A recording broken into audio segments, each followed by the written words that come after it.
Bollywood superstar Salman Khan shooting के दौरान जख्मी।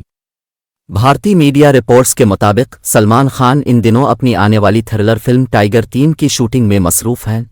इसी फिल्म की शूटिंग के दौरान सलमान खान 5 किलो वजन उठाते हुए जख्मी हुए। उनके बाएं कंधे पर चोट आई। बॉलीवुड के भाईजान ने ट्विटर पर टाइगर 3 के सीट से अपनी चोट की तस्वीर शेयर की, जिसमें उनके बाएं कंधे पर बज़ाहिर पट्टी लगी हुई देखी जा सकती।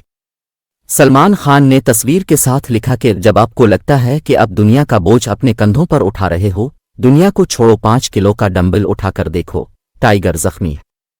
अदाकार के मद्दाहों ने कमेंट सेक्शन में सलमान खान की जल्द सेहतयाबी के लिए दुआ की। भारतीय मीडिया रिपोर्ट्स के मुताबिक एक्शन से भरपूर फिल्म टाइगर 3 रवां साल नवंबर में रिलीज की जाएगी। फिल्म में सलमान खान, कतरीना कैफ के साथ शाहरुख खान भी अदाकारी करते नजर आएंगे।